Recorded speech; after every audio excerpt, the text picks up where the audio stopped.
On October 2nd, 2025, the skies over occupied Crimea became a stage for a masterfully planned Ukrainian military operation. In a series of highly coordinated strikes, Ukrainian forces targeted critical Russian military assets across the peninsula. The objectives were clear: take out high-value air and naval surveillance planes, destroy transport helicopters, and punch a hole in Russia's vaunted air defense network. This operation wasn't just a random attack. It was a clear signal of Ukraine's evolving long-range strike capabilities, designed to break down Russia's military hold on Crimea systematically. The first move happened in the quiet, pre-dawn hours. Ukrainian special forces launched a swarm of kamikaze drones toward a key airbase deep within Crimean territory. Their target was a pair of Bereev B-12 amphibious aircraft. Though these planes were a relic of the Soviet era, they served a vital purpose for Russia's modern Black Sea fleet. At first glance, the B-12, with its twin turboprop engines,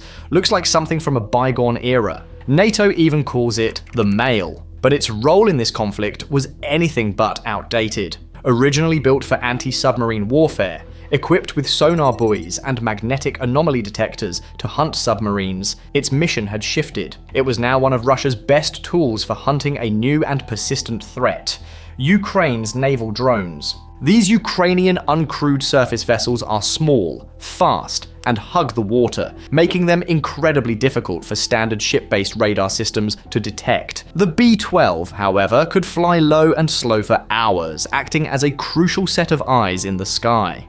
It scanned huge areas of the Black Sea, spotting these stealthy sea drones as they left their launch points or raced toward Russian warships. The plane also served as a general maritime patrol craft in keeping an eye on NATO movements and providing a broad picture of everything happening across the sea. The Ukrainian drone strike was a success. It was confirmed that 2 B-12 aircraft were destroyed on the ground at their airbase. This wasn't just about eliminating 2 old planes. It was a strategic move to blind the Black Sea fleet, taking away its primary weapon against Ukraine's sea drones and crippling its surveillance abilities. The immediate result was the creation of a massive blind spot for the Russian Navy, making it far more likely that future Ukrainian naval drone attacks would succeed. As the smoke cleared from the first strike, a second, simultaneous attack was already unfolding elsewhere on the peninsula. This time, the targets were Russian army helicopters and a vital piece of Crimea's air defense system. Ukrainian forces struck another airfield, successfully destroying 3 Russian Mi-8 transport helicopters on the ground. The Mi-8, known to NATO as the HIP, is the workhorse of the Russian military, seen everywhere. Its versatile design means it can do almost anything: transport troops, carry supplies, evacuate the wounded, or provide fire support. In a contested area like Crimea, where supply routes on the ground are constantly under threat, these helicopters provide the essential mobility needed to keep operations running. Losing 3 of them in a single attack was a significant blow to the Russian military's flexibility and its ability to respond quickly to threats on the peninsula. But the most important target of this second strike was a 55 JAM-6U NIBO-U mobile radar system. This radar is a cornerstone of Russia's entire air defense strategy. It's designed to spot a wide range of aerial threats from hundreds of kilometers away. Everything from fighter jets and ballistic missiles to stealthy cruise missiles like the Storm Shadow and Scalp EG. Essentially, the NIBO-U radar acts as the long-range watchdog for Russia's top-tier air defense systems, like the famous S-400 and the newer S-500. It spots incoming threats early and passes the data along, giving these systems the precious time they need to lock on and fire their interceptors. Destroying this radar effectively poked a giant hole in the Crimean air defense network. It created a corridor, a safe passage, through which Ukrainian long-range missiles could fly, with a much better chance of reaching their targets undetected. The success of these October 2nd operations immediately called into question the strength of Russia's multi-billion-dollar air defense bubble over Crimea. The effectiveness of the Ukrainian attacks highlighted several deep-seated weaknesses in Russian military technology and tactics. First, advanced Russian systems like the S-400 were primarily built to deal with big, fast, high-flying targets like fighter jets and ballistic missiles. Their powerful radars and expensive interceptor missiles are optimized for that fight. In contrast, the kamikaze drones Ukraine uses are small, often made of composite materials that don't reflect radar well, and fly very low to the ground. Using a multi-million-dollar S-400 missile to shoot down a cheap drone is not only a waste of money, but often doesn't work. It's like using a sledgehammer to swat a fly. Second, Ukrainian forces have become experts at exploiting these weaknesses. They often use complex, multi-layered attacks. A first wave might consist of simple, low-cost decoy drones. These are sent in to make the Russian air defenses turn on their radars and start firing, revealing their positions and wasting precious ammunition. As the defenses are busy dealing with the decoys, a second, more powerful wave of strike drones and missiles comes in from different directions and altitudes. This swarm tactic is designed to completely overwhelm even the most advanced air defense systems. Third, persistent problems within the Russian military itself are likely a contributing factor. Reports continue to surface about poor training, sloppy maintenance routines, and breakdowns in communication and command. A technologically advanced weapon is only as good as the soldiers operating it and the logistics keeping it running.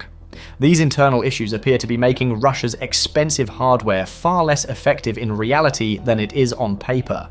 The strategic value of the October 2nd strikes became glaringly obvious just 24 hours later. On October 3rd, Ukraine followed up with more attacks, this time hitting two of the most important Russian airfields in Crimea, Kerch and Belbek. Kerch is home to the Black Sea Fleet's naval aviation units, while Belbek, near Sevastopol, hosts some of Russia's most advanced fighter jets, including the Su-27 and Su-30. These follow-up strikes were almost certainly made possible by the destruction of the Nebo-U radar the day before. With a key part of their early warning system gone, Russian air defenses couldn't effectively protect these high-value bases. These attacks further weakened Russian air power on the peninsula, marking a new chapter in Ukraine's campaign to gain control of the skies over this critical territory.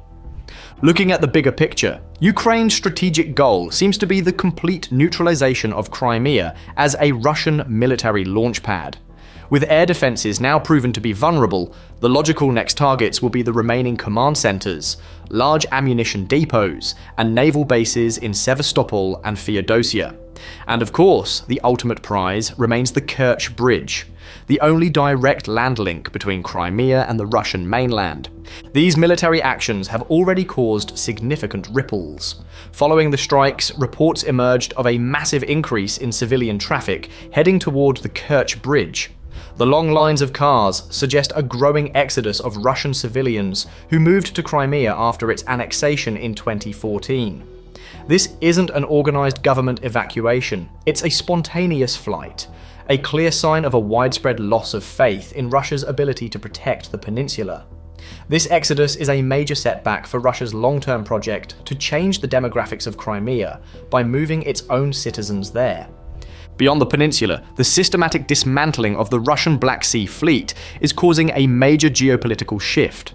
For nearly 200 years, that fleet, headquartered in Sevastopol, was Russia's primary tool for projecting power across the entire region. Its neutralization by Ukrainian missiles and drones has created a power vacuum, and that vacuum is quickly being filled by the region's other naval heavyweight, Turkey. The dramatic decline of Russian naval power has fundamentally changed the strategic balance, elevating Turkey to the position of the dominant maritime force in the Black Sea. This has several major implications. First, it makes the 1936 Montreux Convention, which gives Turkey control over the Bosphorus and Dardanelles Straits, more important than ever. With no strong Russian navy to challenge its authority, Turkey's power to control which warships can enter or leave the Black Sea gives it enormous diplomatic leverage. Second, it makes vital east-west energy routes more secure. Pipelines carrying oil and gas from the Caspian Sea to Europe, along with offshore natural gas fields being developed by Turkey, Romania, and Bulgaria are now safer from Russian military intimidation. Finally, it strengthens Turkey's role as a key security provider within NATO. For neighboring NATO members like Romania and Bulgaria, the diminished Russian threat from Sevastopol is a huge relief, with Turkey and the broader NATO alliance now serving as the main guarantors of their security. At the end of the topic, the events of October 2nd and 3rd were far more than just a few successful military strikes. They were key moments in a deliberate and systematic campaign that has crippled Russia's military capabilities in Crimea, sparked a crisis of confidence among the occupying population, and sped up a historic power shift in the Black Sea. Russia's strategic gamble to secure the northern Black Sea coast has backfired, leading to the decimation of its historic fleet and the transfer of maritime dominance to a key NATO member.